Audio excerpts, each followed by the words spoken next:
Welcome to the INREM podcast, where we discuss the law for real estate investors.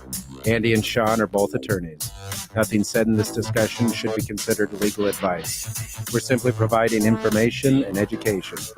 You should consult with an attorney in your state regarding any specific legal issue that you may have.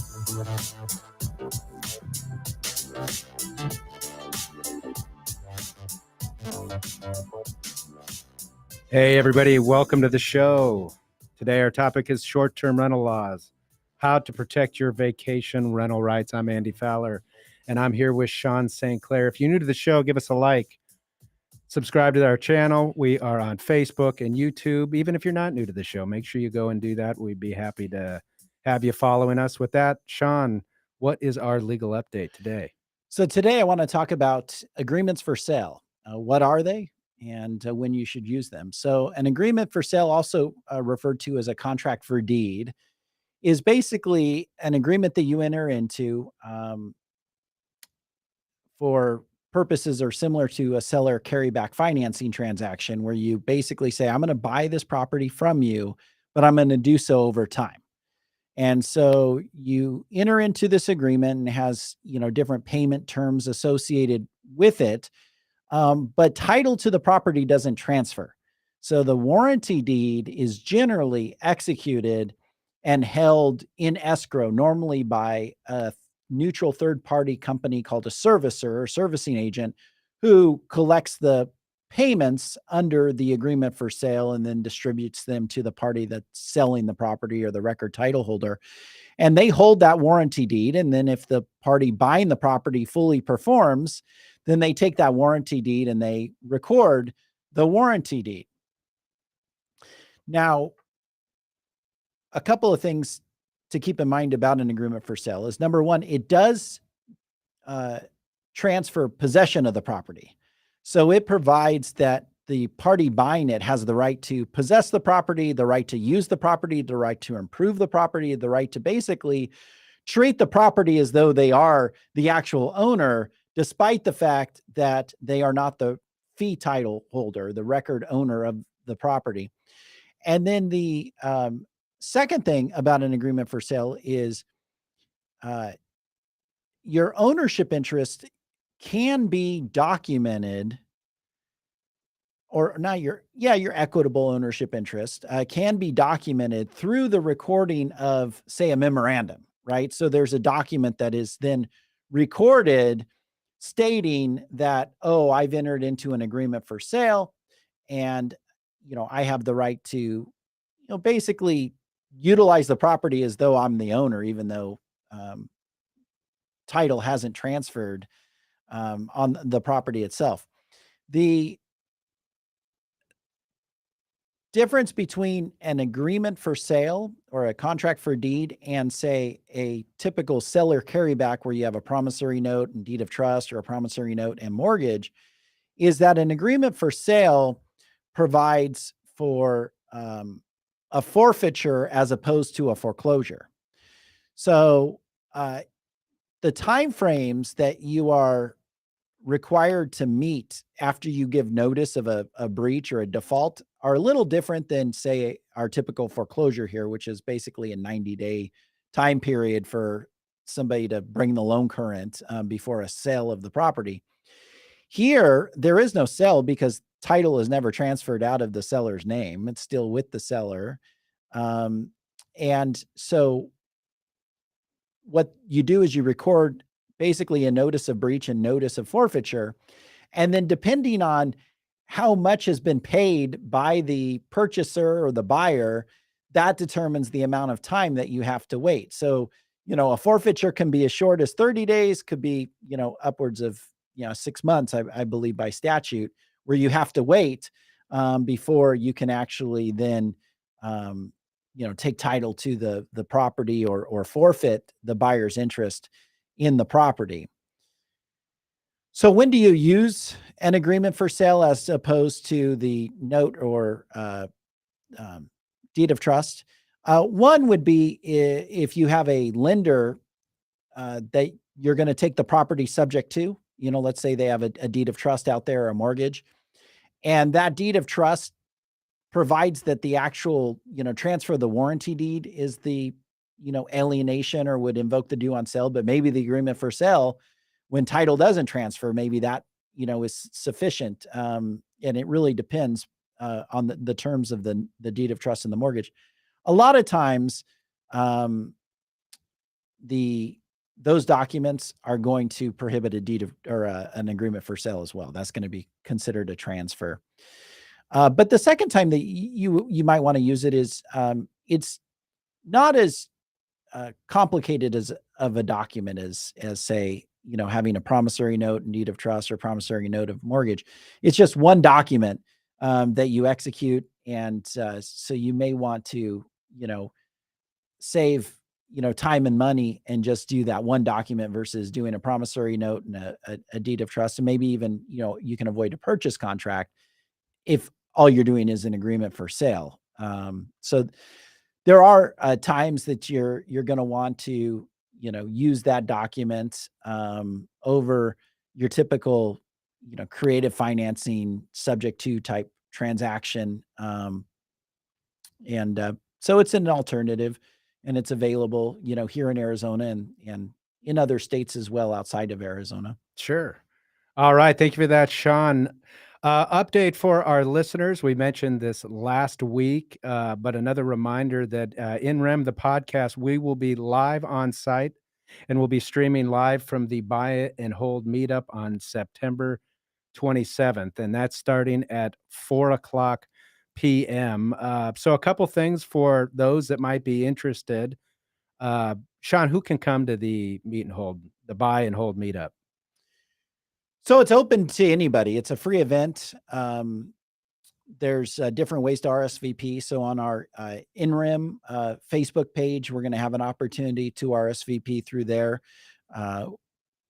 Their Buy and Hold has its own page, so you can RSVP through there. But basically, it's designed for anybody who's interested in real estate, whether that's a real estate licensee, whether that is an investor, a lender, a title representative, an attorney. So I attend these on a regular basis, and there's a couple of other attorneys that are regularly there and attend as well. But basically, anybody that's interested in real estate can attend. They have free like appetizers and drinks and things like that. So it's a fun event, and there's a lot of networking that takes place, a lot of real estate investors that are there, and then a lot of good content and information that's provided. Yeah, so I know that it is a fantastic opportunity to go meet investors, lenders. In fact, on our last podcast, we spoke to a lender who's a regular attender who spoke about the importance of getting out, meeting people in the community to find good contacts. But obviously, it's a great place for marketing. But I know, as you mentioned, there's good content as well, and you're speaking this month. So tell us about the topic.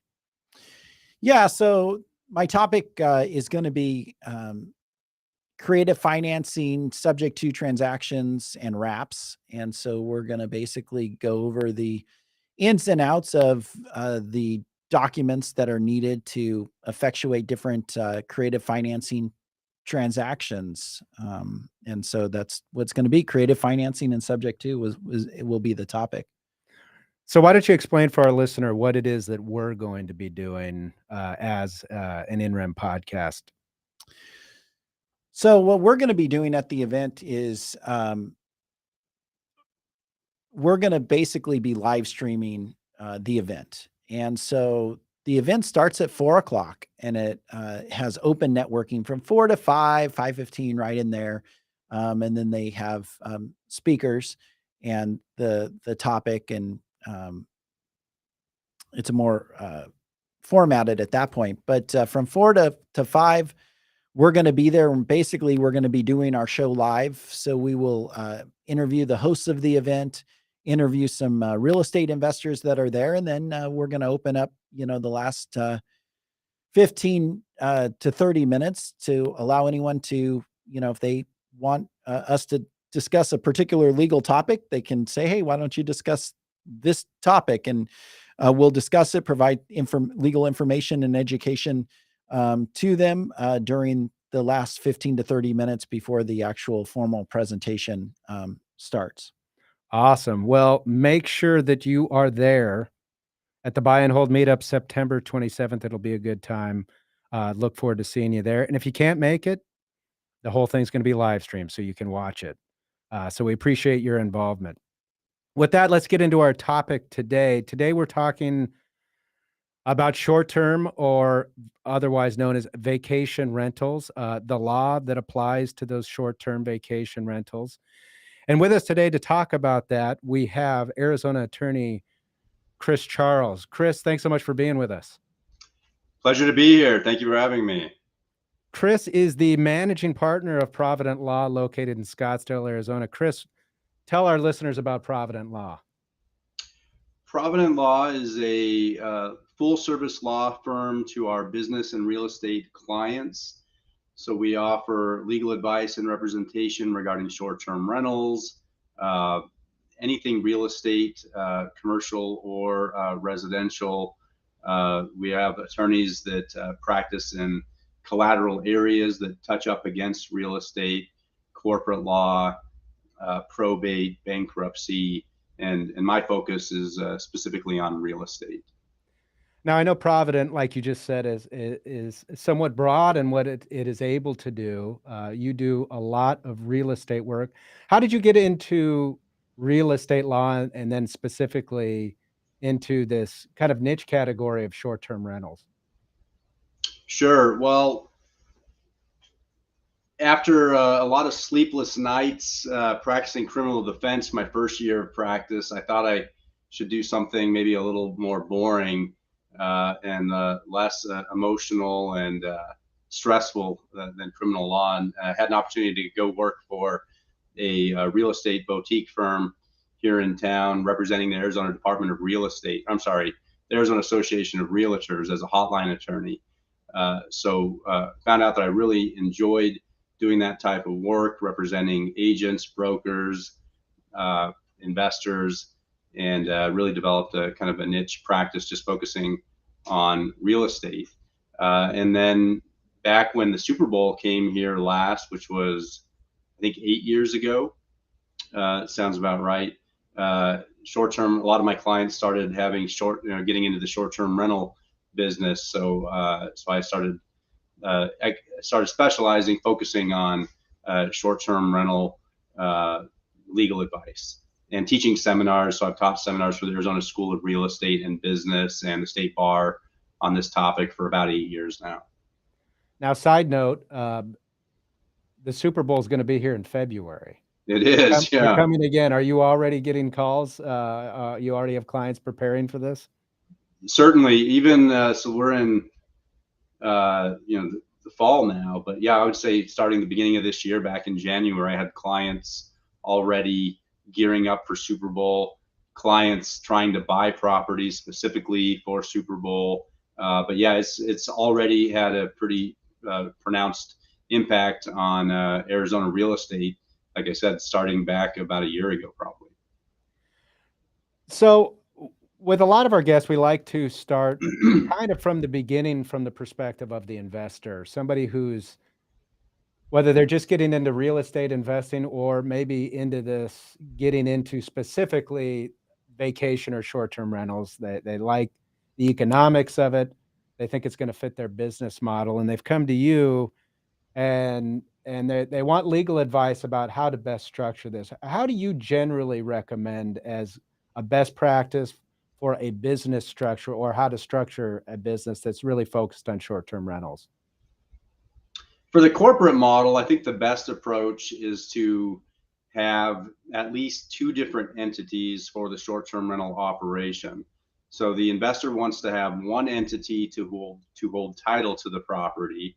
Let's say, for example, the Silverleaf LLC or the Elm Street, LLC. So that will be the property, the company that owns title to the property. And then you want to have a separate entity for the management of the operation itself. And so the management company will be the entity that is actually contracting with the renters. You don't want to have the owner contracting directly with the renters. It's good to have this third-party management company that handles that. Or, of course, if the investor is hiring a professional property manager to do the management, then the investor ought to require the property manager to be the one that's actually contracting with the renters. The idea being that we just have that extra layer of protection. When we start getting into an actual portfolio, owning multiple different properties, then it's probably prudent at that point or at some point to have like a holding company that will own the various entities. And I think that helps with bookkeeping, tax records, and that type of thing. Beyond formation, I want to actually ask you a contract question. And I know there's endless formation types of contracts, operating agreements, bylaws, depending on the type of the corporation. But I really want to ask you from the perspective of the short-term rental investor. And let's start with contracts. What would you identify as some of the must-have contracts they need to be thinking about having right from day one? Well, certainly from day one, we need to have a thoughtful, custom short-term rental agreement, utilizing the terms and conditions from VRBO, Airbnb is not ideal. So we want to have an agreement in place that protects you, the investor. So a thoughtful short-term rental agreement that we can also upload onto these platforms, these electronic third-party platforms like VRBO, to require the guests to read and approve before making the booking. The short-term rental contract itself needs to be very, very specific and clear that the contract, the relationship is governed by Arizona's innkeeper statutes, not the Arizona Residential Landlord Tenant Act, which is drafted and aimed at protecting families for long-term lease scenarios. So it's a little bit more pro-tenant friendly, but this is essentially a commercial transaction, kind of like a hotel. And the innkeeper statutes are very, very brief and give great deference to the parties as to what terms to include. So there's a couple things specifically that you really need to have in there. Number one, the Landlord Tenant Act doesn't apply. Number two, you want to have a cancellation policy, a really thoughtful cancellation policy when the fee, in other words, when the fee is earned and whether it is refundable, and if so, under what limited circumstances. Number three, I think it's also important to have a express provision giving the owner or the manager the right to perform a non-judicial lockout in the event that there's a party or any violation of the rental agreement. I want to jump back for a moment. You address the need to have some sort of short-term rental agreement beyond what Airbnb or VRBO provides. In what ways do you find that they're typically deficient? I can see why most folks like to defer to stuff like that because it costs them less money with lawyers to do their own customized contracts. But what ways do you find that they're mainly deficient? Well, that's I think the three things that I just said. I don't think any of those are covered under their custom terms and conditions. In addition, you want to make clear one of the things that I include, and I just had this legal issue come up in our office last week. One of the things that I make clear in our agreement is that any adult who's occupying the property is agreeing to be bound by the terms and conditions. So I had a situation, it was a very expensive luxury property where they ended up owing my client tens of thousands of dollars, and the actual quote unquote renter was just this shell entity that didn't have any assets. But because we had this agreement in place, the principals of the company were legally on the hook and had to pay the money, which ended up being like 25 grand. So that's, I guess that's another example. Now, you mentioned another thing I wanted to pick up on, what I thought was interesting. So expressly stating within the short-term rental contract that the Arizona Landlord Tenant Act does not apply. I think that was one of what you indicated, that it does not apply. And if there were any confusion here, this law does not apply to what we're talking about. But you also mentioned carving out the ability to do a lockout. Did I hear you correctly?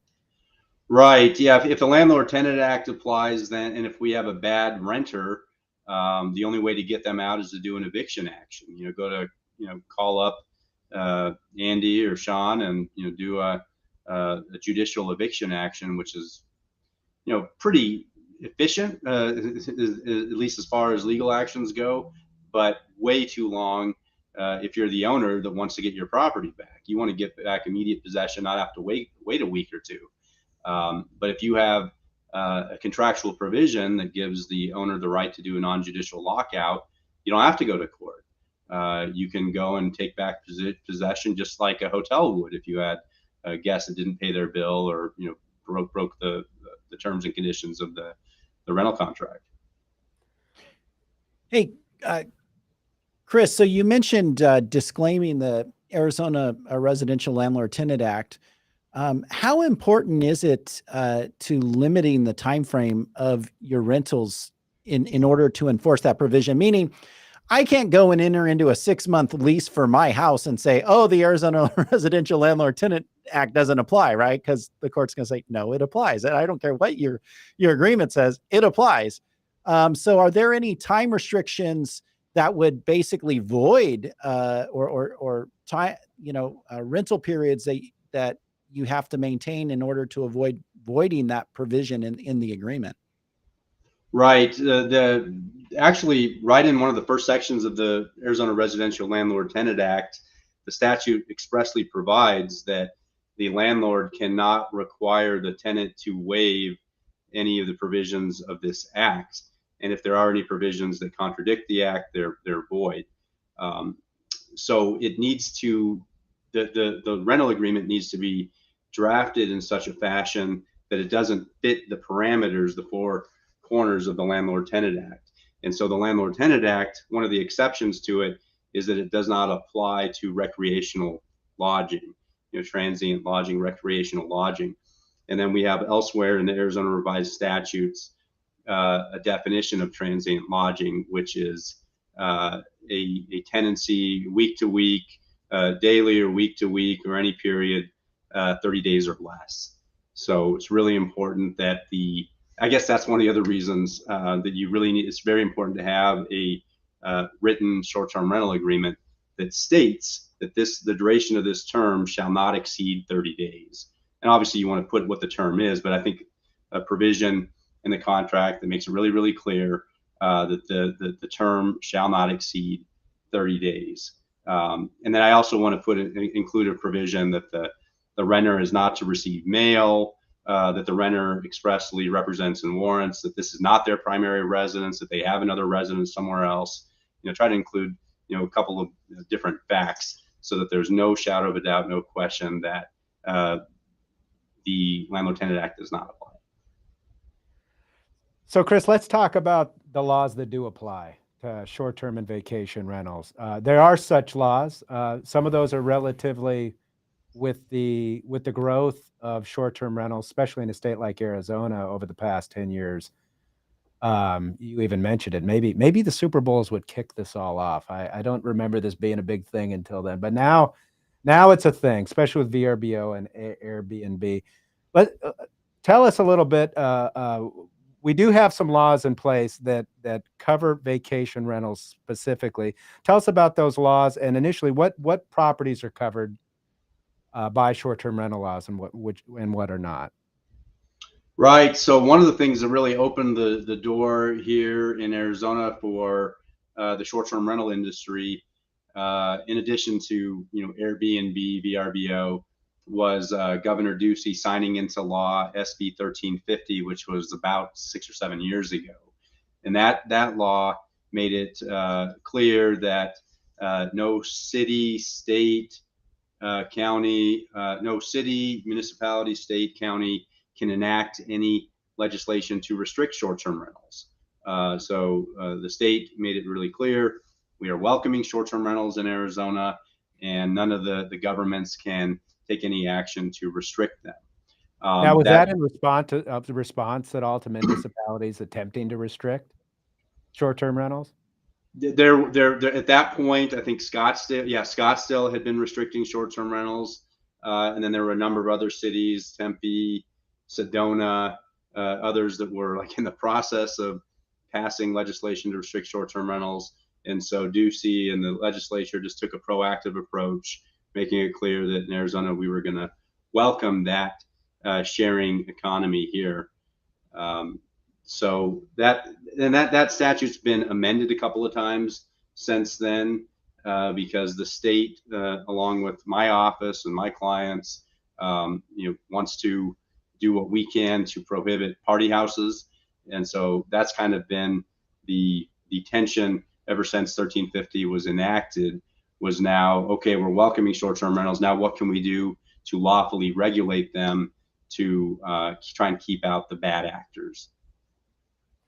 Is there, does this apply to any type of property or just a particular type of residential property? Yes, SB 1350 applies to residential properties, so single family homes, condominiums, duplexes. Does not apply to commercial properties. What about the use? We know as a general rule, when we talk about a vacation rental, we're talking about staying in a place for a weekend or a week or something like that. But well, let's talk about two things: time limitation and use. What does the investor have to stay within to stay outside of those, one, the four corners of the Landlord Tenant Act, and fall within this legislation? So it's intended to promote short-term stays, for 30 days or less, not events, parties, bar mitzvahs, that type of thing. So the law protects short-term stays, but it does not protect any use other than that. So any use for like an event, a wedding, or something like that, the law does make clear that it is not giving the owners, the operators, the right to go and use the property in that fashion, unless, of course, they have the appropriate temporary use permit from the local jurisdiction. What about registration and licensing requirements? You've got the investors coming to your office. You've just planned out their entire structure and formation. Do they have to register? Do they need a license?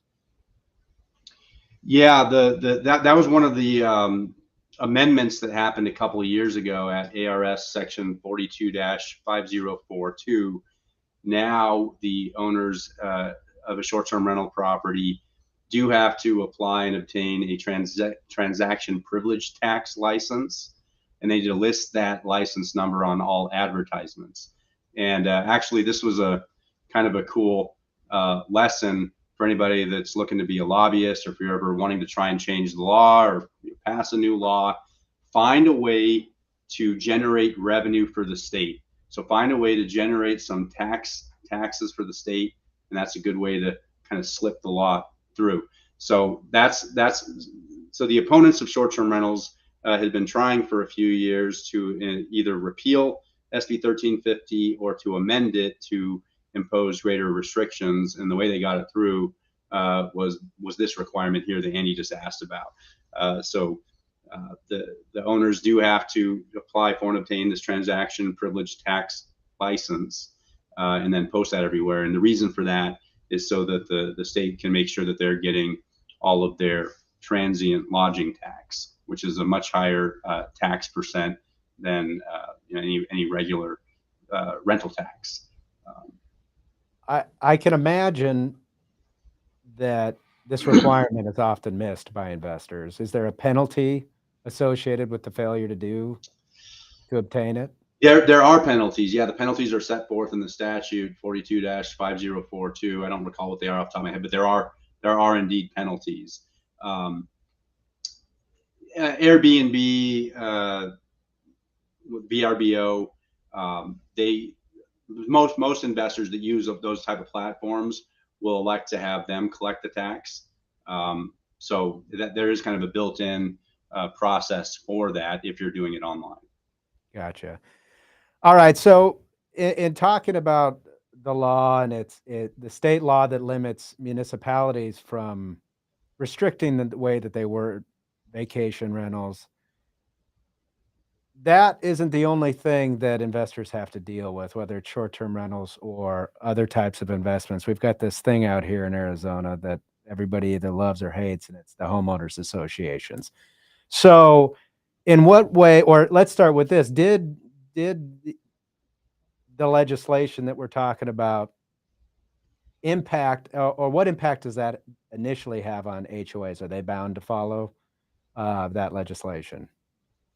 Really none. So I would say that the SB 1350 and the related laws have really no impact on private HOAs. So all that the law says is that the state cannot restrict short-term rentals, but that local communities, planned communities, HOAs, can further restrict property use as long as it's not illegal. So again, SB 1350 is just telling the cities, counties, municipalities what they can and can't do, but leaves open the question of whether the HOAs want to further regulate that. And so one of the biggest battles that most of my clients have had the last 8 years has been with HOAs. Probably that's where I get involved more than anything with short-term rental properties, is with HOA issues. So I think it's a prudent business approach before you acquire a short-term rental property to carefully assess the community. Where is it? What's the community's temperature as to short-term rentals? Because sometimes even if you can do something, even if it is legal, you still need to ask yourself, should I do it? So maybe it's legal, but if all the neighbors on the street, come at us with pitchforks and are picketing with signs and stuff all the time, is that really the neighborhood that I want to be at? So anyway, HOA restrictions have been a huge issue for the past 8 years since 1350 was passed, 6 years. However, we did receive a ruling just I guess a couple months ago that really turned this law on its head in regard to HOA law and what they can and can't do in restricting short-term rentals, because prior to this ruling that just came out by the Supreme Court, unanimous decision by the Arizona Supreme Court, the Callaway case, prior to the decision, we had HOAs just amending their CC&Rs to restrict short-term rentals. So pursuant to SB 1350, the state, the city, the county cannot restrict short-term rentals. What that means is they are lawful. It is a lawful use of your property unless the CC&Rs, unless the HOA has CC&Rs in place that prohibit short-term rentals. And probably 95%, I've looked at this point, thousands of CC&Rs in my career. And out of my review of all those CC&Rs, probably about 95% of them say nothing about short-term rentals. So it's probably 5%, probably less than 5% of the CC&Rs in Arizona have had drafters that were thoughtful enough to carve out an express prohibition against transient lodging, hotel use, short-term rental use. It's really fascinating. I mean, I've seen some going back to the 70s that have it, some in the early 2000s. I think now that's kind of a general term for drafting, but wasn't very common until recently. So most of the communities here in our state, it was lawful use to do short-term rentals. So what we had in response to SB 1350 is we had the HOA boards scrambling in many communities across the state to amend their CC&Rs to now include an express prohibition against short-term rentals. But the game changer now, that created a lot of uncertainty for investors, right? Because I would tell my clients, I would say, do your due diligence. There's a lot of homes in the Valley or in Sedona, wherever you want to go. There's a lot of homes. So do your due diligence. But before you put an offer in on a place, send me the CC&Rs, or tell me the community. I'll check it out. and let me advise you as to whether or not this is a lawful use. So I would review CC&Rs and say, okay, yep, just as I thought, it's a lawful use. There's no express prohibition. So the investor then goes and buys the property, spends hundreds of thousands of dollars improving it, furnishing it, and then the association would go and amend the CC&Rs. I had this happen quite a few times. So that's a real kick in the pants for the investor. But what the Supreme Court of our state has now said is, in the Callaway decision, is unless the amendment was reasonably foreseeable, then the amendment is not going to be valid. So the way I explain the Callaway decision is HOAs are authorized to amend existing provisions in the original CC&Rs, so they can tweak any existing restrictions that were in the original CC&Rs, but the HOA cannot add entirely new provisions. Okay, so it needs to be reasonably foreseeable, and so that just complies with our due process notions that we take to heart. We take that seriously.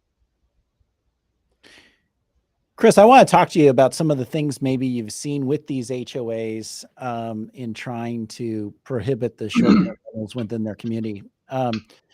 And I've seen this with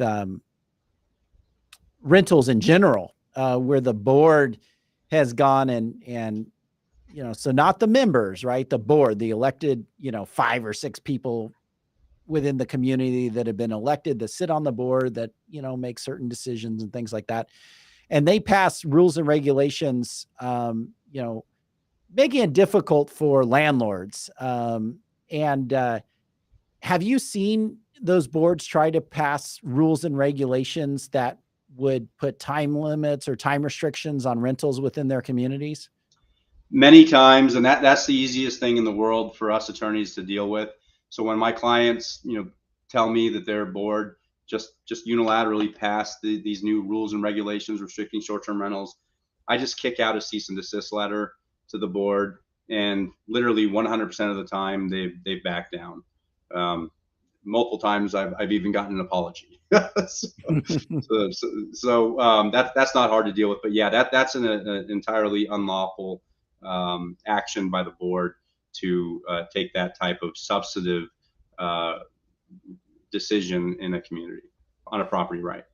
Right. And that's an important principle for real estate investors in general, that own properties within HOAs, that, while the board has the ability to manage and run the association, they do not have the ability to put restrictions in place on the use of property. That's where the board does not have the right to amend property rights. Yeah. Right, exactly. And that's where the amending of the CC&Rs, if the declaration doesn't have the restriction, the board can't add it, on their own.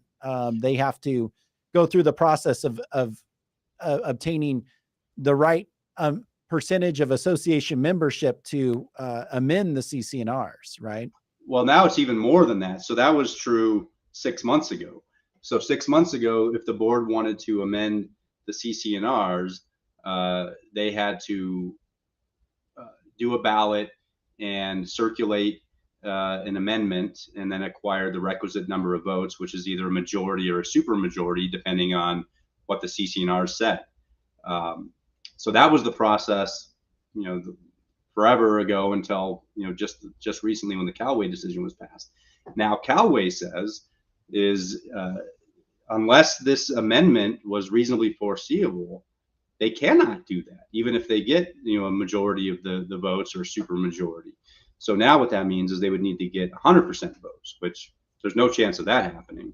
There's zero chance of that happening, because there's always going to be at least one investor in there that's opposing that. So yeah, it really is a huge game changer for investors now, and gives them a lot more, a lot less risk, a lot more predictability on their investments. And so what I do recommend, though, is that before an investor acquires a property, closes on the purchase of a property, to have a real estate attorney take a look at the CC&Rs, so that the attorney can advise on what the chances of success might be if the board were to try to amend those CC&Rs to impose a short-term rental restriction. And basically, this is what I say. This is what I look for. I'll do a scan to see if there's any mention of rental or lease in the document at all. If there's no, and many times there's no mention. So I would say well over half of the time, higher than that, the CC&R is just totally silent when it comes to rental. So if that's the case, it cannot be amended to restrict short-term rentals, because that is not going to be foreseeable.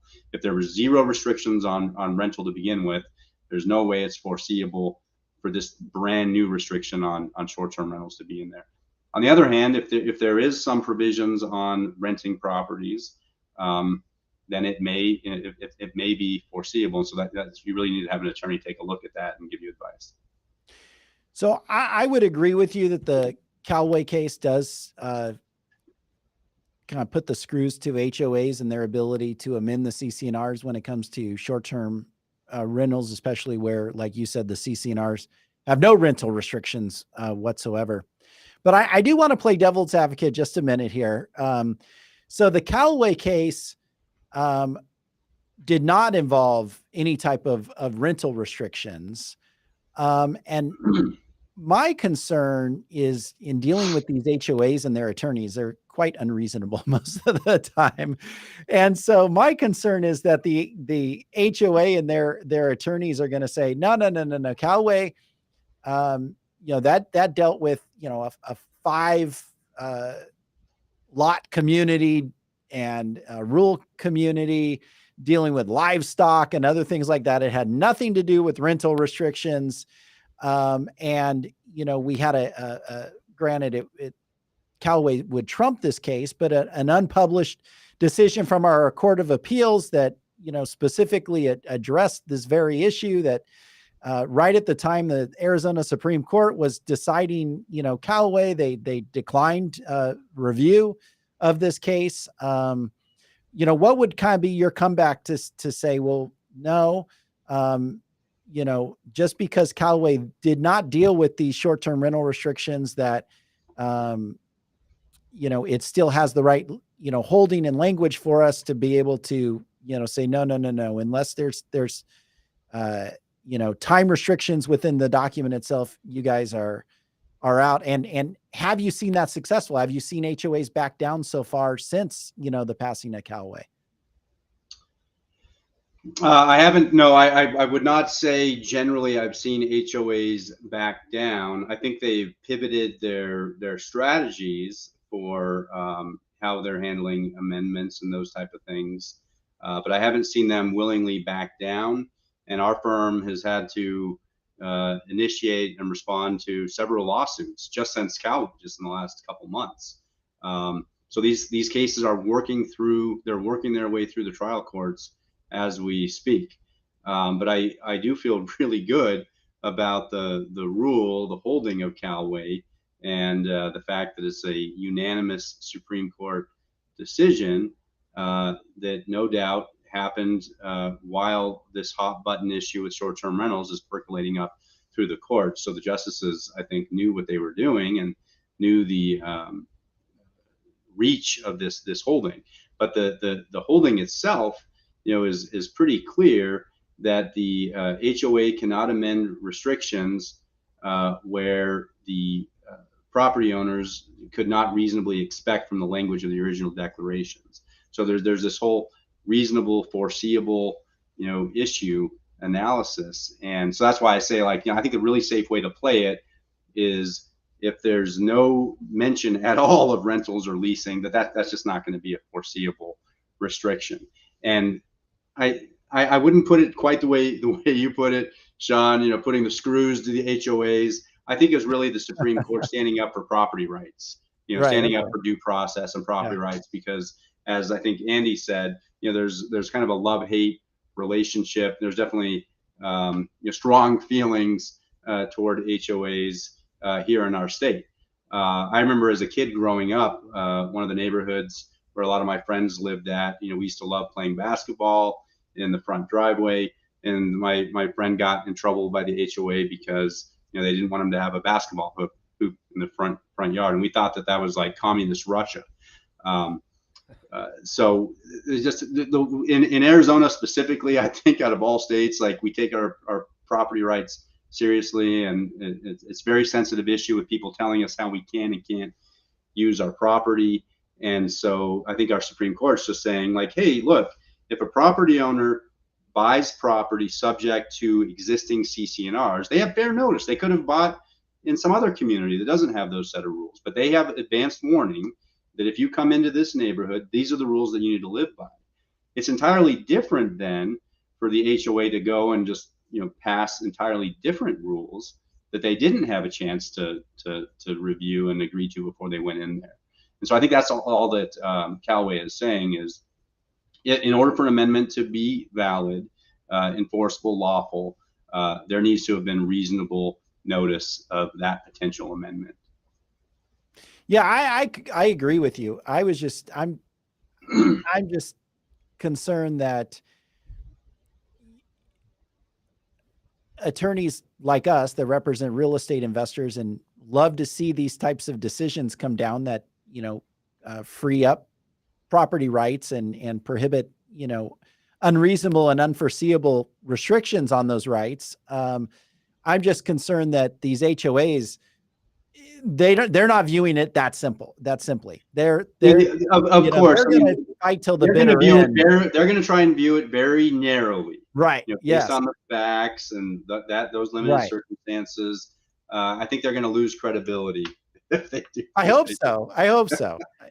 You know, I live in an HOA, and everyone hates their HOA until your neighbor's obnoxious and you need to do something about it, you know, but I was just going to tell a quick story. When I was in undergrad, I was living with my brother in an old historic neighborhood in Phoenix, and it's a beautiful neighborhood. It's a really cute neighborhood with big lots and, you know, older homes.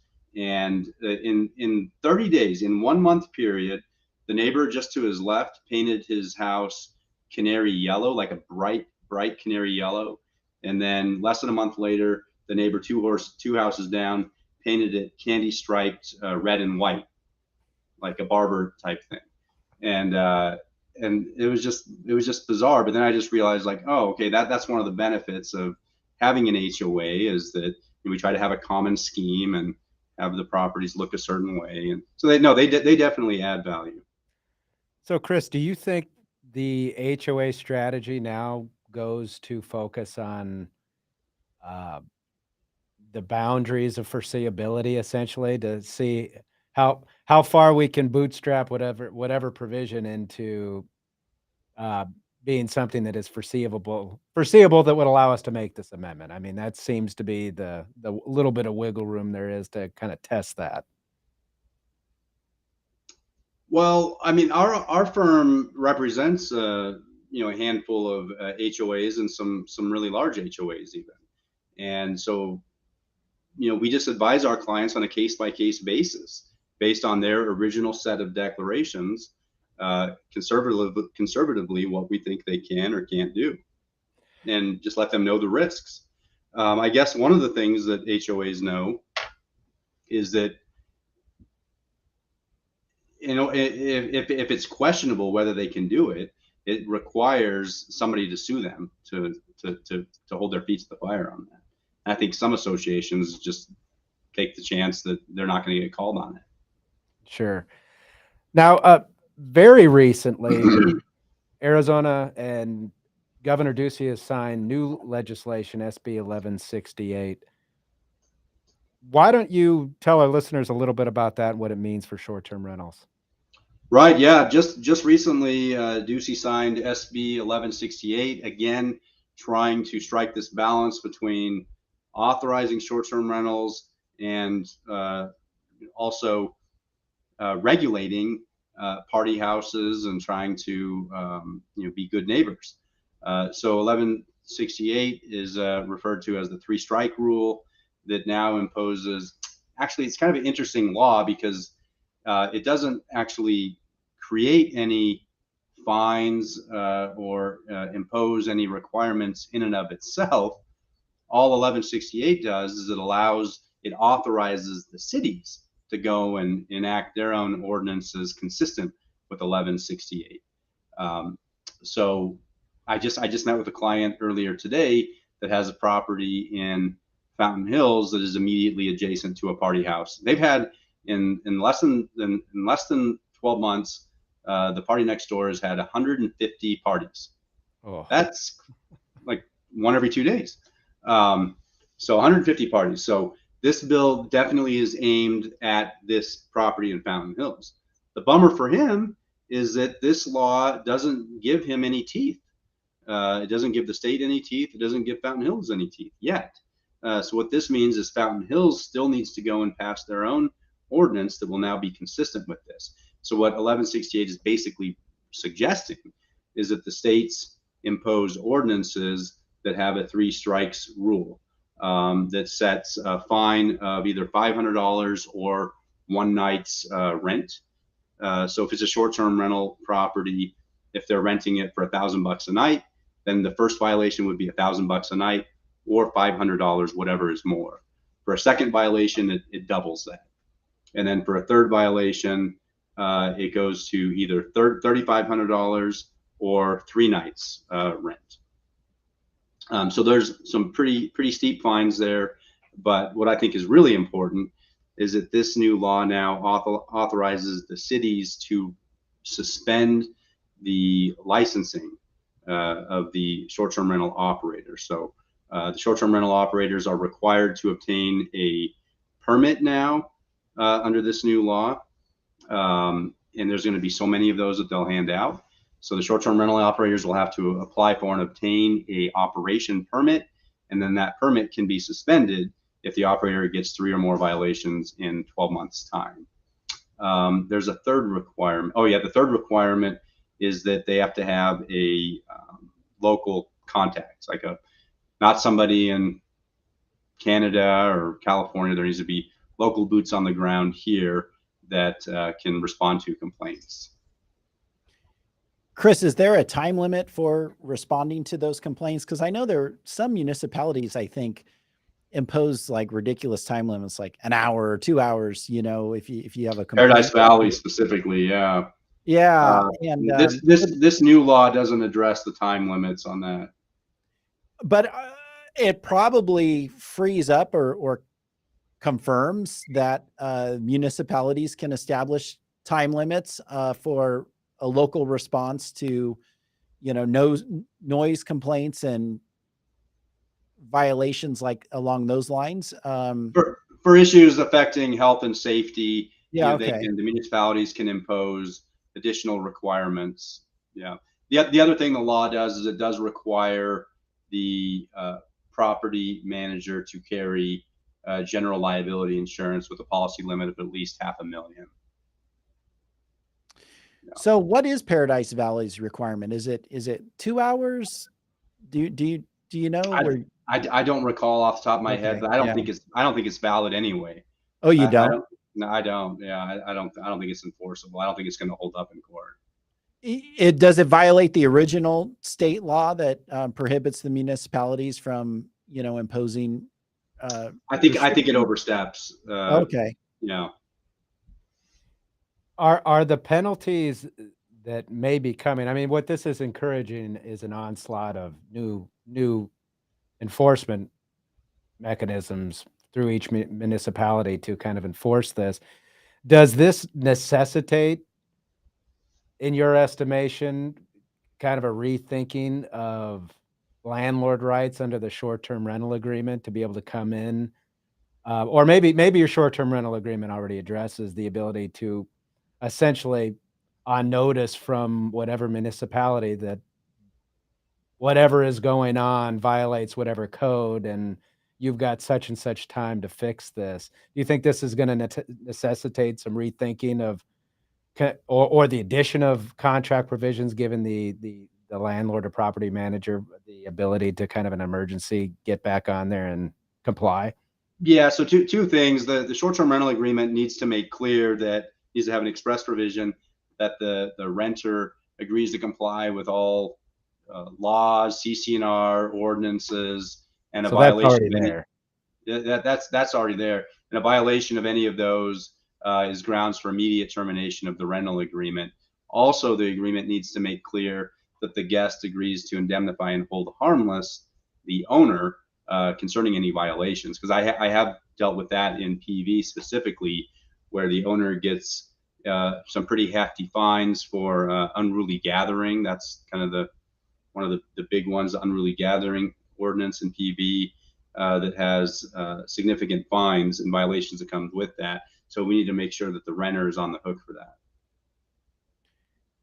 Chris, so before we came on today, we were talking about management agreements, and you brought up a good point. I definitely want our listeners to hear this because it's very important to have a provision along these lines in there. But talk to us about the management agreement provision dealing with who owns the data from guests.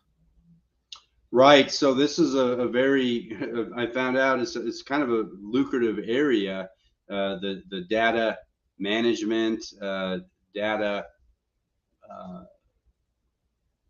the name's not coming to me, but just like the data industry associated with short-term rentals is pretty lucrative, and it's definitely very meaningful to the short-term rental investor, the operator.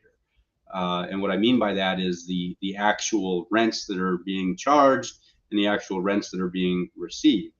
And there's a tension between the property man. There can be, and oftentimes is a tension between the property manager and the investor as to who owns that data.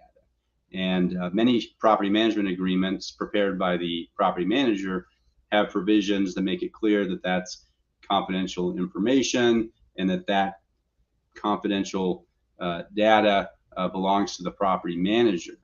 And it might not seem like a big deal to the investor going into this that hasn't thought through a few moves ahead, but most investors have the plan, or should have the plan, that at some point after they've leased up the property for a year or two, to then sell it as an income producing property. But in order to successfully market the property as an income producing property, you need to have that data so you can show the potential buyers what the rent rolls look like. And so that needs to be really clear in the property management agreement to protect the investor. All right. Thank you, Chris, so much for coming on the program. We appreciate it. Where can our listeners find you? Oh, thanks. Yeah, gentlemen, thank you for having me. It's a pleasure always. Our website is www.providentlawyers.com. I can be emailed at chris@providentlawyers.com. Our phone number is 480-388-3343. Thanks again. Awesome. Thanks so much, Chris. We really appreciate it. We'll talk to you next time. All right. See you, gentlemen. Thanks, Chris. All right. With that, everybody, that is our episode. Join us next week. We're talking foreclosure laws and anti-deficiency statutes. We'll see you then.